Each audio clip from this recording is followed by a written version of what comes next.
दोस्तों, जय श्री मन नारायण। जीवन तो सब जीते हैं, लेकिन इसको जीने का सही तरीका कितने लोगों के पास है? यही ध्येय है हमारी भगवद गीता का। इस अध्याय में अर्जुन की कायरता और उनके भ्रम को लेकर विश्लेषण है और यहीं से उस ज्ञान की शुरुआत होती है जिसके लिए भगवद गीता को दुनिया का महान ग्रंथ और ज्ञान का भंडार माना जाता है। संजय उवाच तन तथा कृपया विष्टमश्रुपूर्णा कुलेक्षणम विषीदन्तमिदं वाक्यमुवाच मधुसूदन। संजय कहते हैं, उस प्रकार करुणा से भरे हुए और आंसुओं से पूर्ण तथा व्याकुल नेत्रों वाले शोकयुक्त अर्जुन को भगवान देखते हैं। अर्जुन दुख से घिरा हुआ है और उनकी आशा भी खत्म हो चुकी है, साथ ही साथ हिम्मत भी टूट चुकी है। और ऐसे में श्री कृष्ण उन्हें समझाना शुरू करते हैं। जहाँ युद्ध का वर्णन होना चाहिए था, वहाँ दुख और विषाद का माहौल है। अर्जुन की आंखों में आंसू और मन में निराशा है। यह एक बहुत बड़ी हैरानी की बात थी और धृतराष्ट्र और संजय इसकी आशा बिल्कुल भी नहीं कर रहे थे। और अर्जुन का दुख देखकर श्री कृष्ण उनका उत्तर देने के लिए तैयार होते हैं। श्री भगवान वाच कुतस्त्वा कश्मलमिदं विश्मे समुपस्थितम् अनार्य जुष्टम स्वर्ग्यम कीर्तिकरम अर्जुन। श्री कृष्ण कहते हैं, हे अर्जुन, तुम्हें इस समय असमय में यह मोह किस हेतु से प्राप्त हुआ? क्योंकि न तो ये श्रेष्ठ पुरुषों के द्वारा आचरित है, न स्वर्ग देने वाला है और न कीर्ति को करने वाला ही है। युद्ध के समय ऐसी शंका, ये तो असमय है। दोस्तों, इस तरह अपने शत्रु के प्रति मोह दिखाने का काम अर्जुन जैसे योद्धा किस प्रकार कर सकते हैं? अपने कर्म से मुंह मोड़कर किसी मोह या किसी और कारण से यदि हम हताश बैठ जाएं, तो वह ठीक नहीं है। इससे कभी कोई लाभ नहीं है। क्लाब्यमा समगम पार्थ न तत्त्वयुपद्यते क्षुद्रम हृदय दौर्बल्यम त्यक्त्वोत्तिष्ठ परंपा। यहाँ श्री कृष्ण अर्जुन को समझा रहे हैं, हे अर्जुन, नपुंसकता को मत प्राप्त। अगर तुम युद्ध में आए हो तो युद्ध करो, ऐसे डरो मत। और तुम्हारे जैसे धनुर्धर के लिए यह सब ठीक नहीं है। यह सही नहीं है कि इस तरह से मन की कमजोरी दिखाओ। दोस्तों, श्री कृष्ण यहाँ नपुंसकता का अर्थ शक्तिहीनता, कमजोर हो जाना और युद्ध से मुंह मोड़ लेने वाली बात कर रहे हैं। अर्थात जो धर्म कहता है उसके अनुसार तो कर्म करना ही चाहिए और स्वयं को कमजोर मानकर कार्य को छोड़ देना यह सही नहीं है। बुरे समय में जब हमें भी आशंका सताए तो यही बात हमें याद रखनी चाहिए कि मन की दुर्बलता छोड़कर हमें उस कर्म के बारे में सोचना चाहिए जो हम करने के लिए आए हैं। अर्जुन उवाच कथम भीष्ममहं संख्ये द्रोणं च मधुसूदन इषुभिः प्रतियोत्स्यामि पूजार्हा वरिसूदन। अर्जुन अपनी शंका के बारे में कहते हैं, हे मधुसूदन, मैं रणभूमि में किस प्रकार बाणों से भीष्म पितामह और गुरु द्रोणाचार्य के विरुद्ध लड़ूं, जिनसे मैंने सब कुछ सीखा है, जो मेरे लिए सबसे बड़े हैं, उन पर मैं कैसे बाण चला सकता हूँ? दोस्तों, यहाँ पर अर्जुन का कहना है, क्या यह सुनने में गलत नहीं लगता है कि जिनसे उन्होंने अपने जीवन में सब कुछ सीखा है, उन पर वे बाण कैसे चला सकते हैं? लेकिन युद्ध का तो यही कार्य है। बाण शत्रु और अपने में भेद नहीं करता। जब वो चलता है तो प्राण लेने के इरादे से चलता है, जिसे करने में अर्जुन इस समय असफल हो रहे हैं। गुरुन् हत्वा हि महानुभावान् श्रेयो भोक्तुं भैक्ष्यन्ति लोके हत्वार्थ कामांस्तु गुरुनिहैव भुंजीय भोगान् रुधिर प्रदिग्धान्। भगवद गीता अध्याय 2 में अर्जुन की दुविधा गलत प्रतीत नहीं होती है जब वे ऐसा कहते हैं कि इन महानुभाव गुरुजनों को न मारकर मैं इस लोक में भिक्षा का अन्न भी खाना कल्याणकारक समझता हूँ। यहाँ पर अर्जुन कहते हैं कि इन गुरुजनों को मारकर इस दुनिया में किसी भी तरह का लाभ ले लें। उसका क्या ही मतलब है? अपने इन लोगों को मारकर उससे अर्थ व भोग, धन धान्य, ऐश्वर्य, ये सब तो मैं प्राप्त करूँगा, परंतु ऐसे भोगों से क्या प्राप्त? दोस्तों, अर्जुन ही नहीं, दुनिया में न जाने ऐसे कितने लोग होते हैं जिन्हें लगता है कि परिवार भी न छूटे और मोक्ष भी प्राप्त हो जाए, परंतु यह तो संभव नहीं। न चतद्विद्मः कतरन्नो गरियो यद्वा जयेम यदि वा नो जयेयु यानेव हत्वा न जिजीविषांस्ते वस्थिताः प्रमुखे धार्तराष्ट्रा। अर्जुन कहते हैं, हम ये भी नहीं जानते कि हमारे लिए युद्ध करना या न करना इसमें से कौन सा श्रेष्ठ है? अथवा ये भी नहीं जानते कि हम जीतेंगे या वे हमको जीतेंगे, और जिनको मारकर हम जीना भी नहीं चाहते, वे ही हमारे आत्मीय धृतराष्ट्र के पुत्र हमारे मुकाबले में खड़े हैं। भविष्य में क्या होगा ये तो कोई नहीं जानता। विधि ने क्या विधान लिखा है इसके बारे में कोई नहीं जानता है, परंतु वर्तमान में जो हम करना चाहते हैं उसका निर्णय हमारे हाथ में होता है, और हमारे कर्म सिर्फ और सिर्फ हमारे ही हाथ में है। तो क्या युद्ध जीतने के लिए अपनों को मारना ठीक है?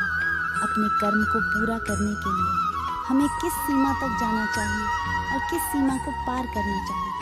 कार्पण्य दोषोपहत स्वभावः पृच्छामि त्वां धर्म सम्मुच्येता यच्छ्रेयस्यान्निश्चितं ब्रूहि तन्मे शिष्यस्तेहं शाधि मां त्वां प्रपन्नम्। इसलिए कायरता रूप दोष से उपहत हुआ स्वभाव वाला तथा धर्म के विषय में मोहित चित्त हुआ मैं आपसे पूछता हूँ कि जो साधन निश्चित और कल्याणकारी है वो मेरे लिए कहें, क्योंकि प्रभु मैं आपका शिष्य हूँ। दोस्तों, कमज़ोर क्षणों में हम डर जाते हैं, जिससे उलझन का भाव हमारे अंदर आ जाता है। अर्जुन भी यही मान रहे हैं कि वे उलझन में हैं और कायरता का दोष वे अपने ऊपर ले रहे हैं, और तभी वे कहते हैं कि श्री कृष्ण मैं आपका शिष्य हूँ, मैं अपने आप को समर्पित करता हूँ, मुझे यह बताइए कि क्या सही है। दोस्तों, दुविधा के समय गुरु ही एकमात्र सहारा होता है, और गुरु के सामने कुछ भी छुपाना नहीं चाहिए और खुलकर अपना भय, अपनी शंका सामने रख देनी चाहिए। अगर हम ऐसा करते हैं तभी तो हमें मार्गदर्शन मिलेगा। न ही प्रपश्यामि ममापनुद्याद्यच्छोकमुच्छोषण इंद्रियाणि अवाप्य भूमावस्पत्र मृद्धम राज्यम सुराणामपि चाधिपत्यम। इसके आगे अर्जुन कहते हैं, जीतने के बाद उन्हें जमीन मिल जाएगी, धन धन्य प्राप्त होगा, नाम होगा, परंतु यह सब मिलने के बाद उनका यह दुख कम नहीं होगा जो उन्हें अभी महसूस हो रहा है। दोस्तों, जब अपनों का दुख सताता है तो किसी भी तरह का लाभ आराम नहीं देता, और उससे भी बड़ी बात, अगर आप दुख में हैं तो जब तक आप उसका उपाय ढूंढ नहीं लेते, आपको दुनिया का कोई भी सुख आराम नहीं दे पाता है। संजय उवाच एव मुक्त्वा ऋषिकेशं गुडाकेश परन्तप न योत्स्य इति गोविंद मुक्त्वा तूष्णीं बभूव।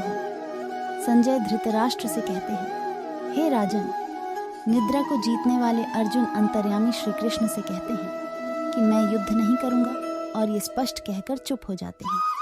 यानी निद्रा हमारी प्राकृतिक आवश्यकता है, इस पर दुनिया में कोई भी विजय नहीं पा सका, परंतु अर्जुन को इतना महान योद्धा माना जाता था कि उन्होंने निद्रा पर भी विजय प्राप्त कर ली थी।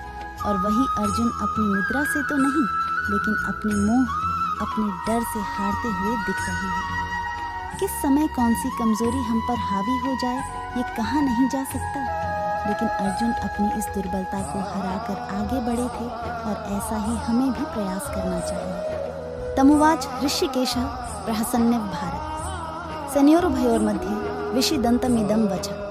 भगवद गीता अध्याय 2 में धृतराष्ट्र की उत्सुकता बढ़ रही है, और स्वाभाविक भी है कि एक पिता होने के नाते वे दुर्योधन को जिताना चाहते थे। वे युद्ध में भाग तो नहीं ले सकते थे, किंतु युद्ध की हर बात जानना चाहते हैं। संजय धृतराष्ट्र से कहते हैं कि हे भरतवंशी धृतराष्ट्र, दोनों सेनाओं के बीच में शोक करते अर्जुन हैं, और उनके सामने अंतर्यामी श्री कृष्ण हंसते हुए उनको यह कह रहे हैं कि एक तरफ रोता हुआ कमजोर, डरा हुआ बालक जैसे कि अर्जुन, और दूसरी तरफ त्रिकालदर्शी कृष्ण है। शायद इसीलिए श्री कृष्ण को छलिया भी कहते थे। रोते हुए के सामने भला इस तरह से कौन हंसता है, और वे इसलिए हंसते थे क्योंकि उनको जो पता था वह किसी को नहीं पता था। श्री भगवानुवाच अशोच्यानन्द शोचस्त्वं प्रज्ञावादांश भाषसे गता सुनगता सुंश नानुशोचन्ति पंडिता। दोस्तों, श्री कृष्ण का गीता ज्ञान अब यहाँ से आरंभ हो रहा है। भगवान कहते हैं, अर्जुन तुम न शोक करने योग्य मनुष्यों के शोक करते हो और पंडितों की तरह मुझसे बातें करते हो, परंतु जिनके प्राण चले गए हैं उनके लिए, और जिनके प्राण नहीं गए हैं उनके लिए भी पंडित जन शोक नहीं करते हैं। श्री कृष्ण का ज्ञान अंतिम सत्य है। वे अर्जुन से कहते हैं, तुम न पंडितों की तरह बातें कर रहे हो और न ही ज्ञानियों की तरह बातें कर रहे हो। जो पंडित और ज्ञानी होते हैं वो किसी के मरने पर या जीवित रहने पर शोक नहीं करते हैं, अर्थात इस दुनिया में किसी भी बात का शोक नहीं करना चाहिए।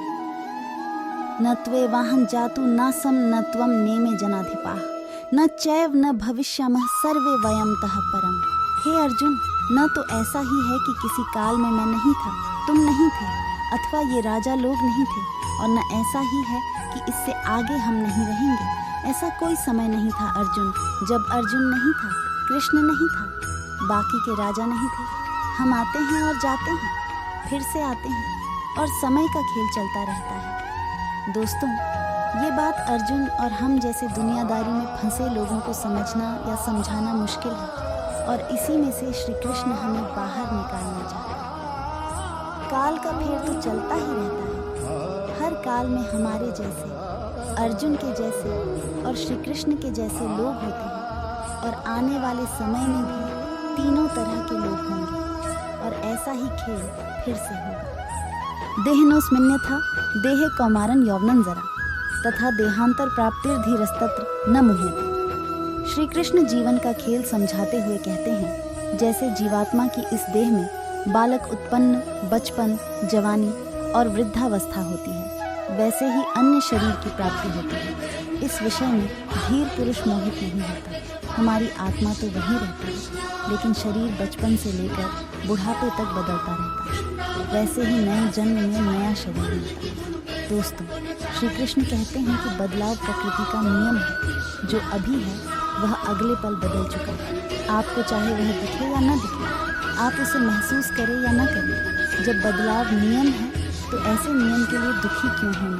और जो नहीं बदलता उसे आत्मा कहते हैं। दोस्तों, आत्मा की परिभाषा को समझें कि शरीर तो बदलता है, लेकिन आत्मा कभी नहीं बदलती। मात्रा स्पर्शास्तु कौन्तेय शीतोष्ण सुख दुःखदा आगमा पाइनो नित्यास्तांस्थितिक्षस्व भारत। हे कुंती पुत्र, सर्दी गर्मी और सुख दुख को देने वाले इंद्रिय और विषयों के संयोग तो उत्पत्ति विनाशशील और अनित्य हैं। इसलिए हे भारत, उनको तुम सहन करो। जिन्हें हमारी इंद्रियां महसूस करती हैं, वो सर्दी गर्मी या सुख दुख आते जाते रहते हैं, हमेशा नहीं रहते हैं। हमारी इंद्रियों और उनके विषयों से जुड़कर हमें भूख, नींद, सुख दुख, सुकून और बेचैनी जैसी भावनाएं आती हैं, लेकिन यह सब हमारे शरीर से जुड़ी बातें हैं जो खत्म होने वाली हैं।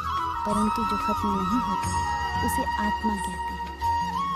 अविनाशी तु तद्विद्धि येन सर्वमिदं ततं विनाशमव्ययस्यास्य न कश्चित् कर्तुमर्हति। नाश रहित तो तुम उसको जान, जिससे यह संपूर्ण जगत दृश्य वर्ग व्याप्त है। इस अविनाशी का विनाश करने में कोई भी समर्थ नहीं है। इसका तात्पर्य यह है कि स्थायी सिर्फ वही है जिसमें ये पूरी दुनिया समाई हुई है, जो सबसे बड़ा सच है। बाकी सब कुछ आता जाता रहता है, सिर्फ यह सच्चाई ही हमेशा के लिए है। इस बात को समझने में मुश्किल आ सकती है, और ऐसा भी लग सकता है कि समझ नहीं आई है, लेकिन इसको समझे बिना कोई हल भी नहीं है। हमारी आत्मा ही दुनिया की सबसे बड़ी सच्चाई है। यही आत्मा हमारे भीतर है, और जब ये आत्मा बाहर है तो जो दुनिया हमें दिखती है वो भी इसी में समाई हुई है। अंतवंत इमे देहा नित्यस्योक्ता शरीरिणा अनाशिनो प्रमेस्य तस्माद्युध्यस्व भारत। सबसे बड़ी सच्चाई है हमारी आत्मा जो मरती नहीं है, बाकी सब कुछ हमारा शरीर या हमारा भाव है जो मर जाता है। श्री कृष्ण कहते हैं, हे भरतवंशी अर्जुन, तुम युद्ध करो, क्योंकि ये आत्मा अमर है, इसका मरना संभव नहीं। इसीलिए इसे सबसे बड़ी सच्चाई कहा गया है। और महापुरुष इसी आत्मा को समझने के लिए पूरा जीवन समाधि और संन्यास में बिताते हैं। श्री कृष्ण का कहना है कि शरीर नाशवान है और आत्मा अमर है, और वही सच्चाई है, तो शोक किस बात का करें। यह एनं वेत्ति हंतारं यश्चैनं मन्यते हतः उभौ तौ न विजानीतो नायं हन्ति न हन्यते।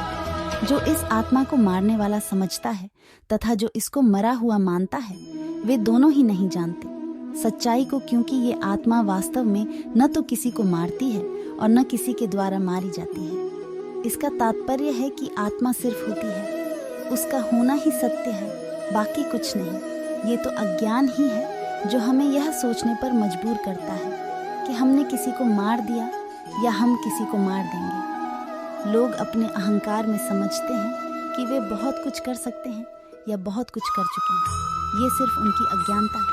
न जायते म्रियते व कदाचित् नाय भूत्वा भविता व न भूय अजो नित्यः शाश्वतोऽयं पुराणो न हन्यते हन्यमाने शरीर।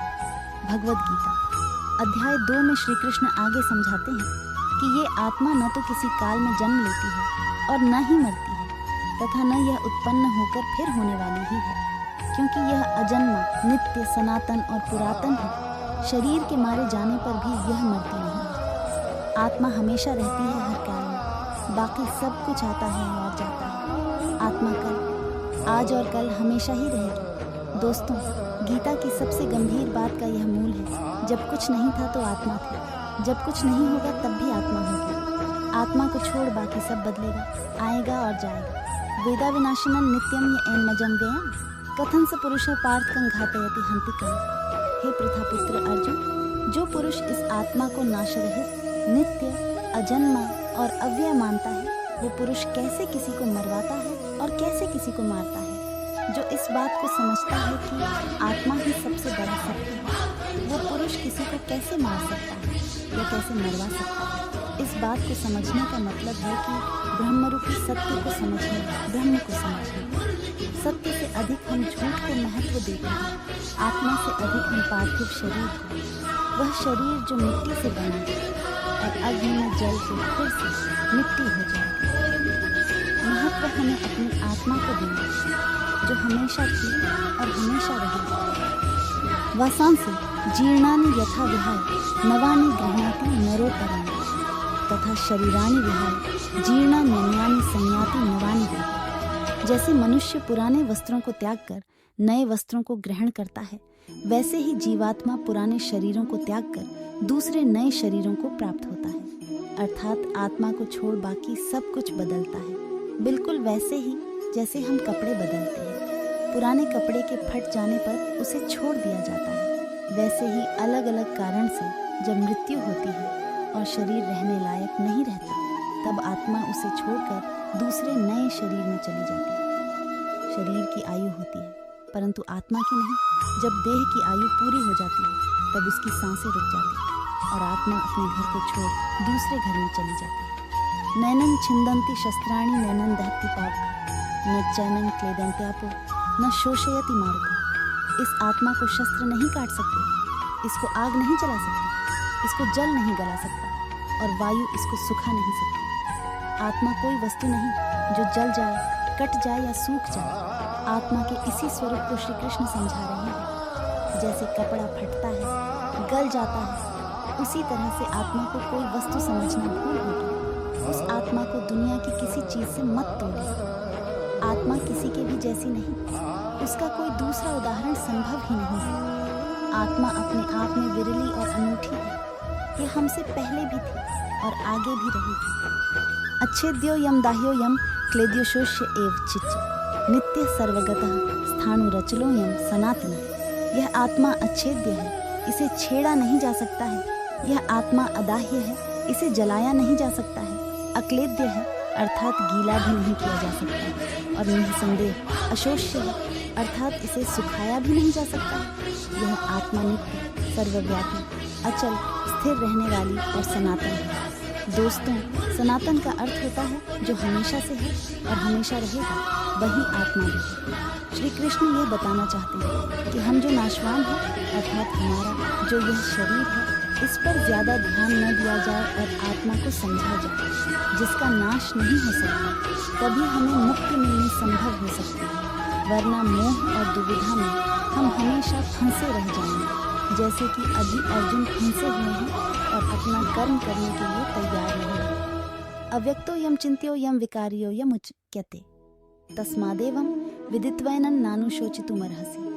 आत्मा का स्वरूप अव्यक्त है, अर्थात इसे व्यक्त नहीं कर सकते हैं और समझा नहीं सकते। इसको अचिंत्य कहते हैं, इसको सोच भी नहीं सकते। यह आत्मा विकार रहित है, इसमें कोई कमी भी नहीं होती। श्री कृष्ण आगे कहते हैं, हे अर्जुन, इस आत्मा को उपयुक्त प्रकार से जानकर तुम शोक करने के योग्य नहीं हो, अर्थात तुम्हारा शोक करना उचित नहीं है। आत्मा अव्यक्त इसलिए है क्योंकि हम इसे अपनी इंद्रियों से नहीं समझ सकते। ये इंद्रियां दुनिया के लिए हैं, जिनसे हम दुख सुख, गर्मी सर्दी, खाना पीना, महसूस करना आदि जैसी भौतिक क्रिया करते हैं। आत्मा इन सब से परे है। अथ चैनन नित्य जातम नित्यम व मन्यसे मृतम तथापि त्वम महाबाहो नैवं शोचितुमर्हसि। आत्मा का ये ज्ञान श्री कृष्ण अर्जुन को इसलिए दे रहे हैं क्योंकि अर्जुन जिनके लिए शोक कर रहे हैं वो सब व्यर्थ है। श्री कृष्ण अर्जुन को समझाते हुए कहते हैं कि हे अर्जुन, यदि तुम आत्मा को सदा जन्म लेने वाली और सदा मरने वाली समझते हो तो हे महाबाहो, तुम इस प्रकार शोक करने योग्य नहीं हो। दोस्तों, अगर अर्जुन आत्मा को जन्म लेने वाली और मरने वाली समझते हैं तो भी शोक करने का कोई अर्थ नहीं है। अगर अर्जुन आत्मा को शरीर की तरह ही जन्म लेने वाला और मरने वाला समझते हैं तो भी युद्ध में मरने वालों के लिए शोक करने का कोई मतलब नहीं। जातस्त ही ध्रुवो मृत्युर्ध्रुवम जन्म मृतस्य चेत् तस्मात् परिहार्यर्थे न त्वं शोचितुमर्हसि। श्री कृष्ण कहते हैं कि हे अर्जुन, अगर तुम ये मानते हो कि जन्मे हुए की मृत्यु निश्चित है और मरे हुए का जन्म निश्चित है, तो इससे भी बिना उपाय वाले विषय में तुम्हें शोक करने का कोई हक नहीं है। जन्म और मृत्यु तो जुड़े हैं, एक के बाद दूसरे का होना, तो फिर शोक क्यों करना? जिसका जन्म हुआ उसका मरना तो निश्चित है, और अगर आत्मा ने जन्म लिया है तो उसका मरना भी निश्चित है। श्री कृष्ण यहाँ पर यह कहना चाहते हैं कि न जाने हम कितनी बार उन बातों के लिए शोक करते हैं जिसका होना तय है। ये समझदारी नहीं है, जो तय है वो तो होकर ही रहेगा, और जो होगा ही उसके लिए शोक करके अपने आप को कमजोर बनाने की क्या आवश्यकता है। अव्यक्तादीनि भूतानि व्यक्त मध्यानि भारत अव्यक्त निधनान्यव तत्र का परिदेवना। हे अर्जुन, संपूर्ण प्राणी जन्म से पहले अप्रकट थे और मरने के बाद भी अप्रकट हो जाने वाले हैं, केवल बीच में ही प्रकट हैं। फिर ऐसी स्थिति में क्या शोक करना? हमारा होना, किसी का भी होना, उनके जन्म और मृत्यु के बीच में होता है, तो फिर शोक किसके लिए करना? अचानक से एक जन्म होता और जब कोई नहीं था तो वह खिलखिलाता खुशियाँ लेकर जीवन लाता है, लेकिन उसके साथ किसी के जाने की भी तैयारी शुरू हो गई है। ऐसा तो हो नहीं सकता कि हम अच्छे के लिए खुशियाँ मनाते रहें और बुरे के लिए शोक मनाते रहें। जीवन के सत्य को हमें मानना पड़ेगा। आश्चर्यवत् पश्यति कश्चिदेनमाश्चर्यवद् वदति तथैव चान्यः। आश्चर्यवच्चैन मन्यः शृणोति श्रुत्वाप्येनं वेद न चैव कश्चित्। भगवद गीता अध्याय 2 में कोई एक महापुरुष ही आत्मा को आश्चर्य के भांति देखता है, और वैसे ही दूसरा कोई महापुरुष इसके तत्व को आश्चर्य के भांति वर्णित करता है, तथा दूसरा कोई आधिकारिक पुरुष इसे आश्चर्य की भांति सुनता है, और कोई तो सुनकर भी इसे नहीं जानता। इसका मतलब है कि आत्मा को समझना बेहद मुश्किल है। कुछ आत्मा के बारे में सुनकर हैरान होंगे कि ऐसा कैसे हो सकता है। कोई हैरान होकर आत्मा का वर्णन करेगा, और हम में से ऐसे कई होंगे जो सुनकर इस बात को समझ नहीं पाएंगे। बात पर गौर कीजिए कि कितनी बार ज्ञान की बात सुनते हैं और थोड़ी देर बाद ही अपनी मोह माया की जिंदगी में फिर से व्यस्त हो जाते हैं। दोस्तों, अगर आप मोह माया से निकलना चाहते हैं तो आपको इस आत्मा को समझना पड़ेगा। देहि नित्यं बध्योमि देहे सर्वस्य भारः तस्मात् सर्वाणि भूतानि न त्वं शोचितुमर्हसि। हे अर्जुन, ये आत्मा सबके शरीर में सदा ही अवध है, इस कारण संपूर्ण प्राणियों के लिए तुम्हें शोक नहीं करना चाहिए। अवध्य का तात्पर्य है कि आत्मा का वध करना संभव नहीं है। जब आत्मा को कोई मार ही नहीं सकता और आत्मा ही सच है, तो तुम शोक किसके लिए कर रहे हो? दोस्तों, जो सबसे बड़ी बात सामने आती है वो ये है कि आत्मा को समझा कैसे जाए। इसको समझना ही मोक्ष की प्राप्ति है।